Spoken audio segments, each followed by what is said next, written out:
Long ago, before the mountains rose and the rivers flowed, the world was an endless sea of chaos. From this void, the first gods emerged.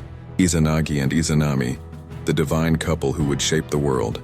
Izanagi and Izanami stood on the floating bridge of heaven, gazing down at the swirling waters below. In their hands, they held the jeweled spear of the gods. They dipped it into the sea, stirring the waters until droplets formed and hardened into land. This first island was Onagoro, their sacred home. There, they built a mighty pillar and performed the first divine union, giving birth to the islands of Japan. One by one, the land took shape. Honshu, Kyushu, Shikoku, all formed by their divine love.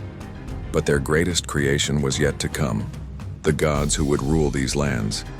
From their union, many deities were born, the gods of wind, mountains, and seas. But when Izanami gave birth to Kagutsuchi, the god of fire, the flames consumed her. She fell into the land of the dead Yomi, leaving Izanagi in grief. Refusing to accept her fate, Izanagi journeyed to Yomi to bring her back. But when he found her, she had changed. Her once radiant form had decayed into something dark and terrible. She begged him not to look at her, but he could not resist. He lit a torch and saw her monstrous form. Enraged by his betrayal, Izanami swore, "If you leave me, I will take 1,000 lives from the land each day." Heartbroken, Izanagi fled Yomi, sealing the entrance with a massive boulder. He wept, but he also declared, "Then I shall give life to 1,500 more each day." Thus, the cycle of life and death began. To cleanse himself after his journey to the underworld, Izanagi performed a sacred purification ritual. As he washed his face, 3 great deities were born. Amaterasu, the sun goddess, from his left eye. She would rule the heavens and light the world. Tsukuyomi, the moon god, from his right eye. He would govern the night. Susanoo, the storm god, from his nose, wild and fierce, destined to bring both destruction and renewal. Izanagi divided the world among them, but Susanoo, reckless and defiant, refused his role. He longed to see his mother in Yomi and caused chaos across the land. Susanoo's rage knew no bounds. In his fury, he tore through the heavens, destroyed rice fields, and even hurled a flayed horse into Amaterasu's sacred hall. The sun goddess, horrified and grieving, hid herself inside a cave, plunging the world into darkness. The gods, desperate to restore balance, devised a plan. They gathered outside the cave and held a great festival, laughing and celebrating. Fenouzume, the goddess of joy, performed a dance so wild and enchanting that the laughter of the gods shook the heavens. Curious, Amaterasu peeked out. In that moment, the gods pulled her out and sealed the cave, restoring light to the world. But Susanoo was banished for his recklessness.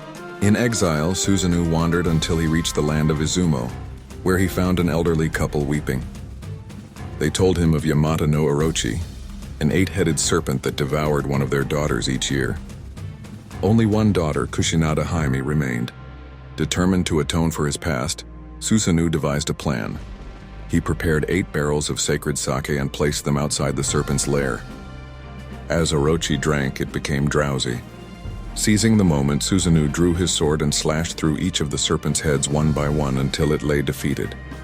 From its tail, he discovered a legendary sword, the Kusanagi no Tsurugi, which he later presented to Amaterasu as a token of peace. With the world now at peace, Amaterasu sent her descendant Ninigi no Makoto to rule Japan. He carried with him 3 sacred treasures, the mirror, the jewel, and the sword, symbols of his divine right to rule. From his lineage came Jimmu, the first emperor of Japan, establishing the imperial family that continues to this day. Thus, the rule of the gods gave way to the rule of mortals. But their spirits remained ever present in the land, guiding and protecting their people. The story of Japan's gods is one of creation, loss, chaos, and balance. Their presence is still felt in shrines, festivals, and the very land itself. Do you believe myths hold hidden truths? Could these divine stories be echoes of an ancient past? Like, share, and comment your thoughts. Let's explore more hidden myths together. Thanks for watching.